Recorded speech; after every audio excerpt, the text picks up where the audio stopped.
खुदावंद यीशु मसीह के जलाली बाबरकत और कुदरत वाले नाम में तमाम सामीन की खिदमत में सलाम अर्ज़ करता हूँ। और साथ ही मौका है, खुदावंद यीशु मसीह के जी उठने की ईद मनाई जा रही है।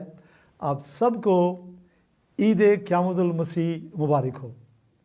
तो आज मैं आपके सामने जो पैगाम लेके आ रहा हूँ वो है जी उठने की कुदरत।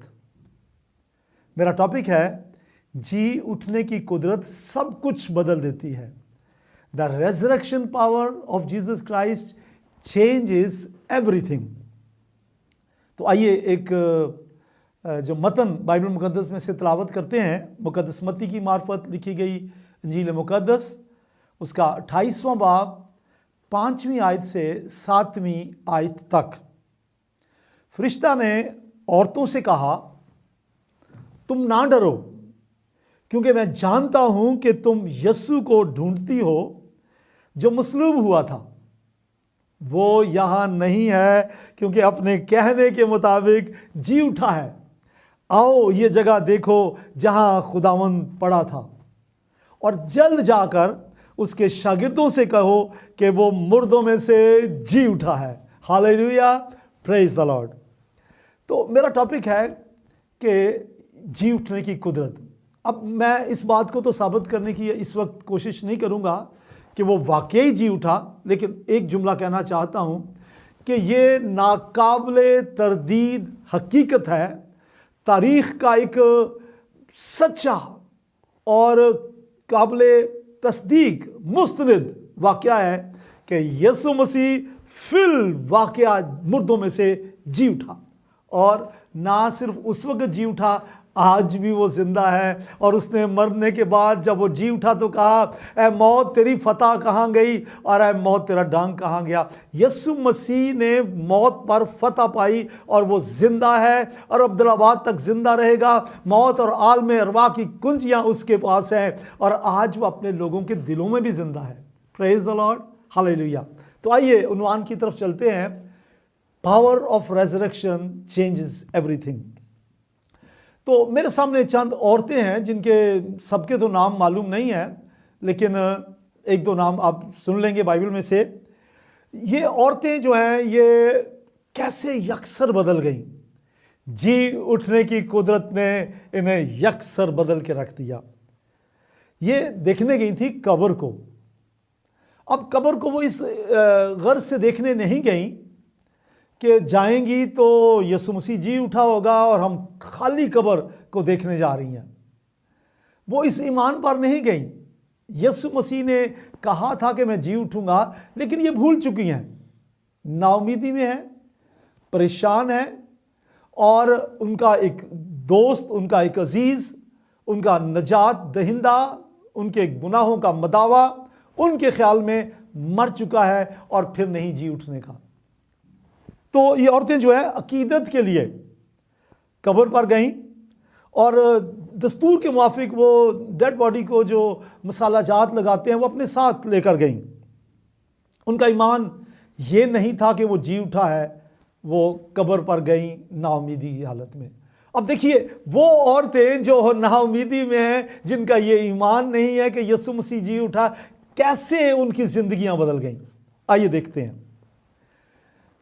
इमाल की किताब के पहले बाब की 14वीं आयत में लिखा है, ये सब के सब चंद औरतों और यीशु की माँ मरियम और उसके भाइयों के साथ एक दिल होकर दुआ में मशगूल रहे। अब देखिए क्या चेंज आ गई। एकदम ज़बरदस्त चेंज आई कि वो शागिर्दों के साथ मिलकर 10 दिन तक लगातार दुआ करती रहीं। किस लिए? क्योंकि यीशु मसीह ने आसमान पर जाने से पहले हुक्म दिया था कि जब तक कुव्वत का लिबास तुम्हें ना मिले यरूशलेम में ठहरे रहो। बस ये गए, ये शागिर्द भी और चंद औरतें भी, 120 की जमात, ये बालाखाना पे गए और 10 दिन तक दुआ करते रहे और कहते रहे, ऐ खुदावंद अपने पाक रूह को नाजिल कर। और इन खवातीन में मुकद्दसा मरियम जो यीशु मसीह की वालिदा मोहतरमा है वो भी शामिल थी। एक ज़बरदस्त तब्दीली आई कि अब वो जो पहले छुप छुपा के डर और खौफ के मारे दरवाजे बंद करके दबकी बैठी थी, क्योंकि यीशु मसीह उनके देखते देखते मसलूब हुआ और उसका जस्त जो है, उसका बदन जो है वो कब्र में था और ये नाउमीदी की हालत में थी। लेकिन अब खौफ जाता रहा।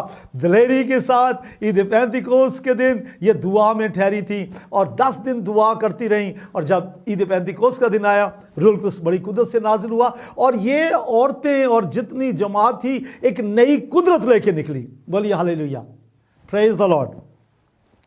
तो इसके बाद हम देखते हैं यीशु के भाई, हाफ ब्रदर्स, यानी यीशु मसीह के भाई से मुराद यहाँ पे, अगरचे हम भी यीशु के भाई हैं और यीशु के शागिर्द भी यीशु के भाई हैं और जितने ईमानदार हैं यीशु मसीह के बहन भाई हैं, लेकिन जब बात स्पेसिफिकली हो रही है यीशु के भाई, तो जो यीशु के हाफ ब्रदर्स थे, यानी मुकद्दसा मरियम और यूसुफ से पैदा होने वाले यीशु मसीह के भाई, उनमें क्या तब्दीली आई?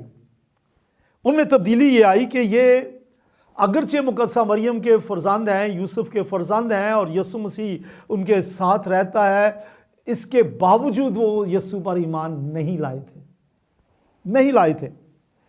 और बाइबल मुकद्दस में हम देखते हैं, मरकस की इंजील के 6 बाब की 3री आयत में यीशु के भाइयों के नाम हमें मिलते हैं और उनमें जो नाम है, मैं 1-2 नाम बोलूँगा। याकूब, जिसे जेम्स इंग्लिश में कहते हैं, और यूसुफ यानी यूसुफ, और यहूदा और शमौन, ये चंद नाम मैंने बताए हैं। यीशु मसीह के हाफ ब्रदर्स हैं, मुकद्दसा मरियम और यूसुफ के बतन, यूसुफ के मिलाप से इन्होंने जन्म लिया और ये यीशु पर ईमान नहीं लाए थे।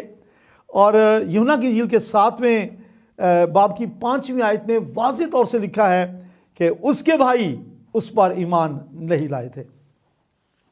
अब हमारा उन्वान क्या है? Power of resurrection. जब यीशु मसीह जी उठा तो जी उठने की कुदरत ने काम किया और यीशु के भाई यीशु मसीह पर बतौर निजात दहिंदा ईमान ले आए। उसे अपना आका, उसे निजात दहिंदा, उसे अपना मालिक, उसे अपना खालिक तस्लीम कर लिया। बोले हालेलुया। कैसी तब्दीली! इमाल की किताब अभी अभी मैंने जो आयत आपके सामने पढ़ी है, पहले बाब की 14वीं आयत, मैं दोबारा पढ़ रहा हूं। यहां लिखा है, ये सब के सब, किन की बात हो रही है? शागिर्द। ये सब के सब चंद औरतों और यीशु की मां मरियम, और आगे काबिल गौर, और उसके भाइयों के साथ एक दिल होकर दुआ में मशगूल रहे। अब ये मैंने अलग अलग कर दी हैं। शागिर्द अलहदा है, यीशु के भाई उनका जिक्र अलहदा है और मुकद्दसा मरियम का जिक्र भी है। तो ये लिखा है कि ये एक दिल होकर दुआ में मशगूल रहे, यीशु के भाई। तो ये तब्दीली कैसे आ गई? आप ये तब्दीली मैं आपको बताऊंगा कैसे आई। पौलुस रसूल लिखता है कि ये बात मुझे खुदावंद से पहुंची और मैंने तुम्हें भी पहुंचा दी। और वो बताता है कि यीशु मसीह जब जी उठा तो पहले कुरिन्थियों 15 बाब की 5वीं से 7वीं आयत में वो बताता है कि यीशु मसीह किन किन को दिखाई दिया। अब जिनको दिखाई दिया उनमें यीशु के ये हाफ ब्रदर्स जो हैं, यीशु मसीह के वो भाई जो मुकद्दसा मरियम और यूसुफ के बेटे थे, वो भी शामिल थे जिन्हें यीशु मसीह दिखाई दिया। और जी उठने के बाद जब यीशु दिखाई दिया, एक ज़बरदस्त इनकलाब आया और यीशु के भाई यीशु मसीह पर ईमान ले आए। बोले हालेलुया। तो लिखा है पहला कुरिन्थियों 15 बाब और उसकी 5वीं से 7वीं आयत में लिखा है, और यीशु मसीह जब जी उठा तो पहले कैफा को और उसके बाद उन 12 को दिखाई दिया, फिर 500 से ज़्यादा भाइयों को एक साथ दिखाई दिया, जिनमें से अक्सर अब तक मौजूद हैं और बाद सो गए। और आगे लिखा है, और फिर याकूब को दिखाई दिया। ये बात हर तरीके से मुस्तनिद और काबिल कबूल है कि ये याकूब जिसका जिक्र यहाँ पे आया है, ये यीशु का अपना भाई है। तो वो जब नजर आया यीशु मसीह उन्हें जी उठने के बाद, तो जी उठने की कुदरत उन्हें मुत्तहिद कर दिया यीशु मसीह की जी उठने की कुदरत ने, कि वो शागिर्दों के साथ मिल गए और शागिर्दों के टोले में शामिल हो गए और रूह कुद्स जोर से उनके ऊपर नाजिल हुआ। Hallelujah, praise the Lord. अब यही याकूब जिसका जिक्र मैं कर रहा हूं, जो यीशु मसीह का हाफ ब्रदर है, ये पहली कलीसिया कायम होने के बाद यरूशलेम में उस चर्च का, उस कलीसिया का जो पहली कलीसिया थी, उसका चेयरमैन, या यूँ कह लें कि उनकी एग्जेक्टिव काउंसिल का सदर था, ये उस चर्च का लीडर था, उस चर्च का ये सरबराह था। और याकूब इतना खूबसूरत अपना तारुफ करवाता है, जो यीशु का भाई है, इतना खूबसूरत तारुफ जो मुझे बहुत पसंद है। और वो ये है कि याकूब के ख़त के पहले बाब की पहली आयत में याकूब कहता है, मैं मसीह का बंदा। अब बंदा जो लफ्ज़ आया है, ये अगर आप ग्रीक में जाएं तो वह है सर्वेंट, खादिम, मिनिस्टर। तो याकूब अपना तारुफ ये नहीं कराता कि मैं यीशु का भाई, वो कहता है यीशु का बंदा। अब देखिए कैसी ज़बरदस्त तब्दीली आई है। अब वो यीशु मसीह का शागिर्द, उसका खादम, उसका गुलाम, उसका सर्वेंट रूहानी एतबार से बन गया है। और इसी याकूब के बारे में लिखा है कि जब पौलुस तब्दील हुआ, जब पौलुस की ज़िंदगी बदली, तो पौलुस लिखता है कि मैं यरूशलेम में गया और मैंने याकूब से मुलाकात की। गलतियों पहले बाब की 14वीं आयत अगर पढ़ें तो उसे ऊपर पढ़ लें आप, 14वीं से पहले भी, तो पौलुस अपनी गवाही सुना रहा है। वो कहता है कि दमिश्क में मैं तब्दील हुआ, खुदा की कुदरत के साथ मैंने यीशु मसीह को कबूल किया। और उसके बाद वो कहता है मैं फिर अरब में चला गया, और फिर वो कहता है कि मैं यरूशलेम में आया। गलतियों पहले बाब की 14वीं आयत। और वहाँ लिखता है, और रसूलों में से खुदावंद के भाई याकूब के सिवा किसी से ना मिला, because Yakub he was the head of the church. तो वो कहता है कि मैं याकूब को मिला। और यहाँ क्लियरली उसने कहा, क्या लिखा है, मैं दोबारा पढ़ता हूँ, और रसूलों में से खुदावंद के भाई याकूब के सिवा किसी को ना मिला। तो याकूब के ख़त का मुसन्नफ़ याकूब तब्दील हो चुका है। मैं बात कर रहा हूँ यीशु के भाइयों की। एक और भाई का जिक्र करना चाहूँगा, और उसका नाम है यहूदा, जूड या जूडा भी कहते हैं। और यहूदा का जो ख़त है मुकाशवा से पहले, ये यहूदा का लिखा हुआ ख़त है। और ये यीशु का, जैसे मैंने पहले याकूब के बारे में कहा, ये he is the half brother of Jesus, यानी मुकद्दसा मरियम और यूसुफ से पैदा होने वाला यीशु का भाई है। और वो अपना तारुफ क्या करवाता है, लिखता है, यहूदा की तरफ से जो यीशु मसीह का बंदा और याकूब का भाई है। अब आप जान गए होंगे, वो कहता है मैं यीशु का तो बंदा हूँ, उसका गुलाम हूँ, उसका सर्वेंट हूँ, उसका खादिम हूँ, लेकिन याकूब का भाई हूँ। तो आप समझ गए याकूब किसकी बात हो रही है। ये याकूब का भाई उस याकूब का भाई है जो मुकद्दसा मरियम और यूसुफ का बेटा है। यीशु मसीह के भाई यीशु मसीह पर ईमान ले आए। और यहूदा का ख़त जो है, ये मुंह बोलता सबूत है इस बात का कि यीशु मसीह के जी उठने की कुदरत सब कुछ बदल देती है। उसके भाई तब्दील हो गए। अब मैं आगे चलूँगा। पहले नंबर पे मैंने कहा औरतों का ज़हन बदल गया, उनका ईमान उनके अंदर पैदा हुआ, शक जाता रहा, उनका खौफ जाता रहा, दिलेर हो गई और शागिर्दों के टोले में शामिल हो गई। और फिर तीसरे नंबर पे अब मैं बताऊंगा थोमा रसूल, सेंट थॉमस। जब यीशु मसीह जिंदा हुआ, तो जब यीशु दिखाई दिया, किसी वजह से उस मुलाकात में थोमा रसूल मौजूद नहीं था। और जब उसे बताया गया कि यीशु मसीह जी उठा है, तो उस वक्त उसने शक किया और यकीन ना किया। और फिर हम देखते हैं यूहन्ना की इंजील उसके 22वें बाब की 27वीं और 28वीं आयत में कि अब जब यीशु मसीह दोबारा उन पर ज़ाहिर हुआ, तो तोमा रसूल उनमें मौजूद था। और जब यीशु मसीह ने उसे अपने आप खुद को उसके ऊपर जिंदा साबित किया, तो वो कहता है, ए मेरे खुदावंद, ए मेरे खुदा। बोले हालेलुया। जी उठने की कुदरत कैन चेंज एवरीथिंग। और ये तोमा जो शकी मसाज शख्स था, जो कम इत्काद था, उसकी कम इत्कादी जाती रही। और वो कहते हैं, ए मेरे खुदावंद, ए मेरे खुदा, यानी यीशु मसीह को उसने खुदावंद भी कहा और खुदा भी कहा। दोस्तों एक बात आपसे कहना चाहता हूँ, जो लोग ये कहते हैं कि यीशु मसीह खुदावंद तो है, यीशु मसीह निजात दहिंदा तो है, लेकिन खुदा नहीं है। अगर यीशु मसीह खुदा नहीं है, तो जब तोमा रसूल ने कहा, ए मेरे खुदावंद, ए मेरे खुदा, तो यीशु मसीह ने उसे मना क्यों नहीं किया, रोक क्यों नहीं दिया, ये कह क्यों नहीं दिया, तोमा तू क्या कहता है, मैं तो खुदा नहीं हूं।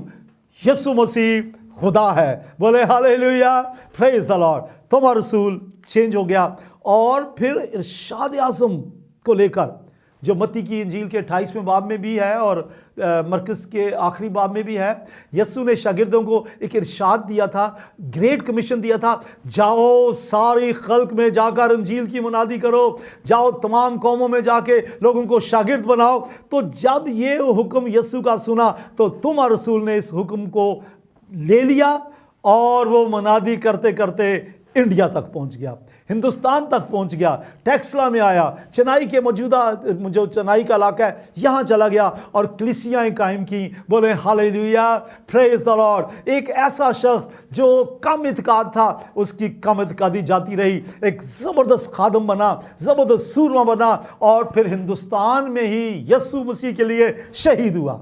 बोले hallelujah, praise the Lord. What is my topic? मेरा टॉपिक है the resurrection power can change everything. दोस्तों, मेरे भाई बहनों, अगर आप कलाम सुन रहे हैं तो मैंने जैसे पहले आपसे कहा, यीशु मसीह का जी उठना मुबारक हो, ईद क़यामतुल मसीह आपको मुबारक हो। आपसे ये कहना चाहता हूं, अगर यीशु के जी उठने की कुदरत उनको चेंज कर सकती है जिनका जिक्र अब तक मैंने किया है, ही कैन चेंज यू। वो आपकी आदत बदल सकता है। यीशु के जी उठने की कुदरत आपकी फितरत को चेंज कर सकती है, आपके गुनाह की जो हालत है उसको निजात याफ्ता की हैसियत में बदल सकती है। बोलिए हालेलुया। अब कुछ और मैं बयान करूंगा, जी उठने की कुदरत जो सब कुछ चेंज कर देती है। शागिर्द जब यीशु मसीह मुआ और दफन हुआ, बाद ये डर के मारे छुपे हुए थे। यहूदियों के खौफ से इन्होंने अपने दरवाजे बंद कर रखे थे और खौफ की हालत में दरवाजे बंद करके दब के बैठे थे और सोच रहे होंगे, ओह वो निजात दिंदा, वो जो खूबसूरत हमारा खुदावंद जो बेहतरीन बातें बताया करता था वो हमसे रूठ गया, हमें यतीम छोड़ गया। तो हम देखते हैं कि यूहन्ना की इंजील के 20वें बाब की 19वीं आयत में लिखा है, फिर उसी दिन जो हफ्ता का पहला दिन था, फिर उसी दिन जो हफ्ते का पहला दिन था, शाम के वक्त जब वहाँ के दरवाजे जहाँ शागिर्द थे यहूदियों के डर से बंद थे, तो यीशु मसीह आ मौजूद हुआ। बोले हालेलुया। तो हफ्ता का पहला दिन कौन सा बनता है? संडे। और वैसे भी इंग्लिश में हम बच्चों को जब डेज ऑफ द वीक सिखाते हैं तो संडे से शुरू करते हैं, Sunday, Monday, Tuesday, Wednesday, Thursday, Friday. तो फर्स्ट डे जो है हफ्ते का वो संडे है। हफ्ते के पहले दिन यीशु मसीह बड़ी कुदरत के साथ जी उठा और लिखा है कि वो उस दिन भी जब यीशु जी उठा, जब तक उन औरतों ने जिन्होंने यीशु को जिंदा देख लिया, जब तक जाके उन्हें खबर ना दे दी, वो दरवाजे बंद करके अपने कमरे में बैठे हुए थे, खौफ ज़्यादा थे। और आप जानते हैं कि खौफ में पतरस ने इनकार भी कर दिया था। और वैसे भी सादा लोग थे, अनपढ़ थे, ज़्यादा तालीम याफ्ता नहीं थे, कोई माहीगीर था और ऐसे ही कोई they were not very famous people और खौफज़दा है। लेकिन देखिए, पावर ऑफ रेजरेक्शन, जी उठने की कुदरत ने शागिर्दों की कमज़ोरी को, उनके खौफ को, उनकी बुज़दिली को यकसर बदल के रख दिया। देखिए इमाल की किताब उसका 2 बाब और उसकी 19वीं आयत लिखा है, और पतरस उन 11 के साथ खड़ा हुआ। अब दिलेरी कहाँ से आ गई? ये दिलेरी कहाँ से आई? क्योंकि यीशु मसीह जी उठा है। अब उन्हें मालूम है कि वो जो हमारे ख्याल में उस वक्त हम कहते थे कि वो हमें यतीम छोड़कर चला गया, वो जिंदा है। अब जिंदा होने की कुदरत ने इन्हें दिलेरी बख्शी। तो लिखा है कि पतरस 11 शागिर्दों के साथ खड़ा हुआ और बुलंद आवाज करके कहा, ए यहूदियों, देखिए जरा इस दिलेरी से, ओ ज्यूज, ए यहूदियों और ए यरूशलेम के सब रहने वालों, ये जान लो और कान लगाकर मेरी सुनो कि वो यीशु जिसे तुमने मसलूब किया वो जी उठा है। Praise the lord, hallelujah, thank you Jesus. यीशु मसीह सब कुछ बदल देता है। शागिर्दों की कमजोरी, उनका खौफ दिलेरी में बदल गया।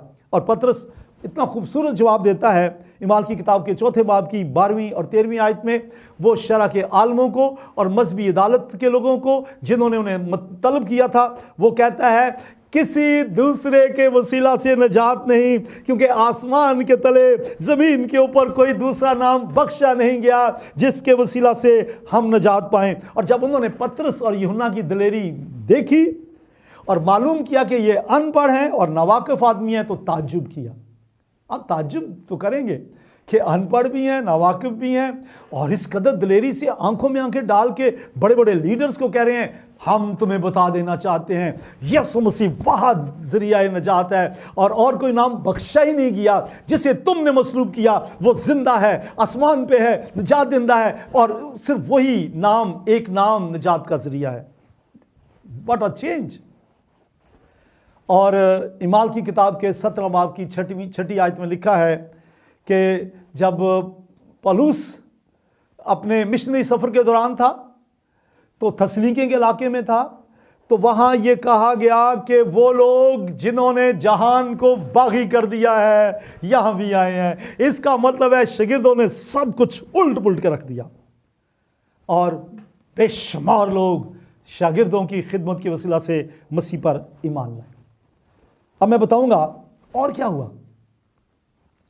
अब वो शागिर्द जो खौफज़दा थे, जब उनमें दिलेरी आ गई जी उठने की कुदरत के वसीला से, वो पूरी दुनिया में फैल गए, और शागिर्दों ने और शागिर्द बनाए, और फिर शागिर्दों ने शागिर्द, और ये काम चलते चलते दिया से दिया जलाते जलाते आज ये 21वीं सदी में 2019 में हम पहुंच चुके हैं। ये सारी दिलेरी, ये सारा जो खुदावंद का हमारे अंदर दिलेरी और जुर्रत आई है, इसलिए आई है कि we are the worshipper of the living Christ.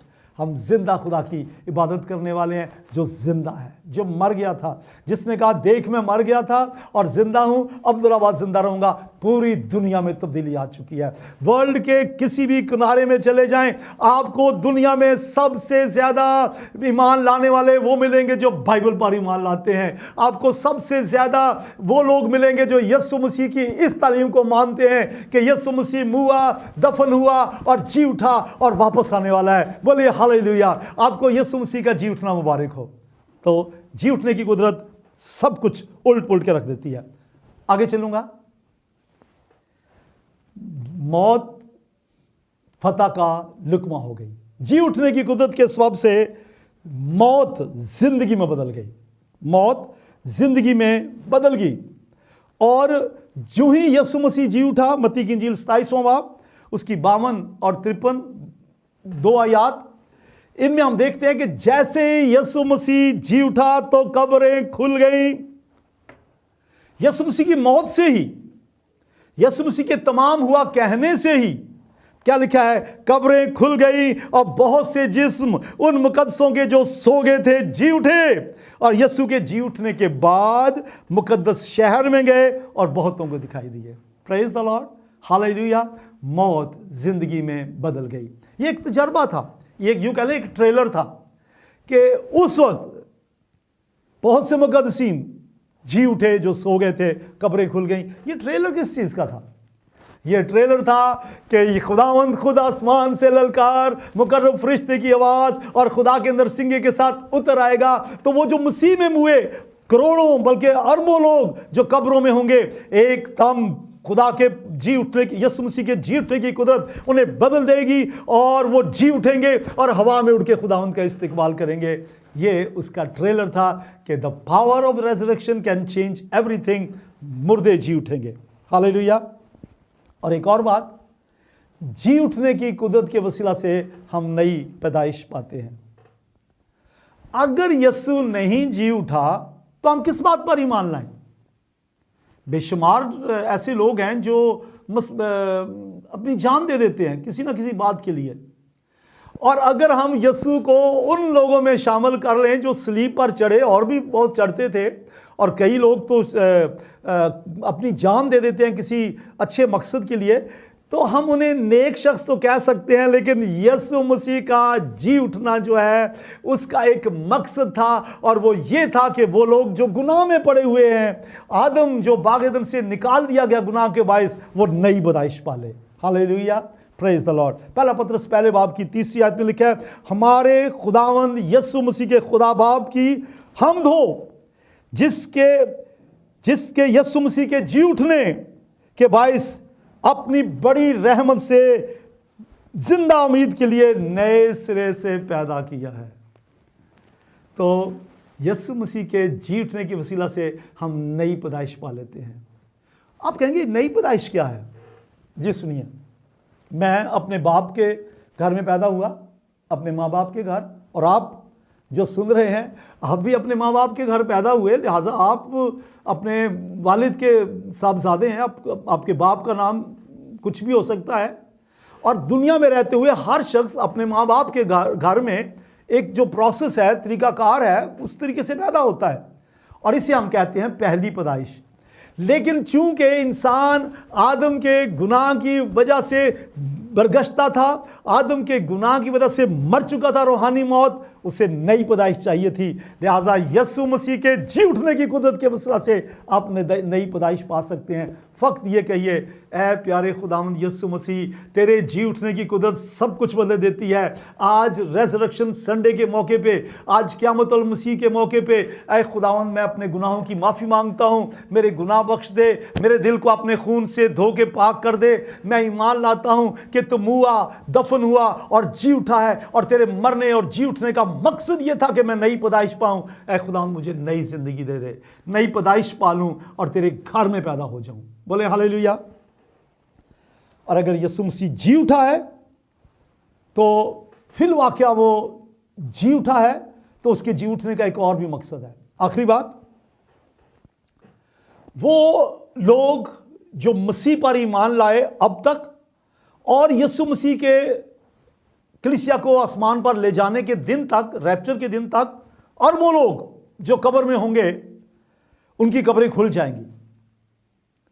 और ये जो कब्रें खुल जाएंगी वो जी उठेंगे, इन्हें हम कहते हैं दूसरा फल। तो पहला फल क्या है?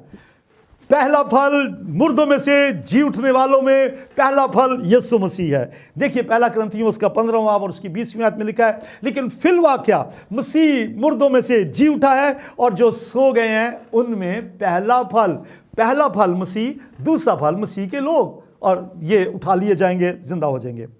और यीशु मसीह ने जी उठने से मौत को हमेशा के लिए मगलूब कर दिया। अब मैं आपसे आखिर में एक बात कहना चाहता हूँ, अपनी ज़िंदगी में हर रोज़ जी उठने की कुदरत को कबूल करें। और जब शागिर्दों ने देखा कि यीशु जी उठा है तो वो हर रोज़ जमा होते थे, और पहली कलीसिया के क़याम के मौके पे हम देखते हैं हर रोज़ खुदावंद की इबादत करते थे। आपसे कहना चाहता हूँ, हर रोज़ आपकी सुबह का आगाज़ यीशु मसीह के नाम से होना चाहिए। ऐ जी उठने वाले खुदावंद, तू जो कि मुर्दों में से जी उठा है, आए खुदावंद मैं तेरे नाम से अपने दिन का आगाज़ करता हूँ। सारा दिन दुआया हालत में रहे, सारा दिन कलाम आपके ज़हन में गूंजता रहे, सारा दिन यीशु मसीह के जी उठने का गीत, हालेलुया बोलो यीशु जिंदा हो गया, गुनगुनाते रहें। हर रोज़ जी उठने की कुदरत के स्वाब से नई जिंदगी बसर करें। और आखिर में कहूंगा, जिस दिन यीशु मसीह जी उठा उस दिन इतवार का दिन था, हफ्ते का पहले दिन। लिहाजा हर इतवार को बिला नागा यीशु मसीह के जी उठने की ईद मनाएं। आप जब चर्च जाते हैं तो ये एक आम नॉर्मल सी बात या रूटीन की बात ना समझें, आप ये समझें कि आप चर्च जा रहे हैं संडे को यीशु मसीह के जी उठने की ईद मनाने के लिए जा रहे हैं। आपका हर संडे ईद क़यामतुल मसीह है, और आपका हर रोज़ भी ईद क़यामतुल मसीह है, बशर्ते कि आप यीशु मसीह के जी उठने की कुदरत को याद रखें। अगर आप निजात पा चुके हैं, कहिए प्रेज़ द लॉर्ड, और जी उठने की कुदरत में चलते रहें। और अगर तौबा नहीं की तो कहिए, ऐ खुदावंद यीशु, तू मेरे लिए मसलूब हुआ, तू मेरे लिए जी उठा, मेरे गुनाह बख्श दे, मुझे नई पैदाइश दे दे, ताकि मैं तौबा करके निजात पाके खुदावंद तेरी बादशाही का शहरी बन जाऊं, और जब तू आए तो हवा में उड़ कर तेरा इस्तकबाल करूं। खुदावंद आपके साथ हो। God bless you.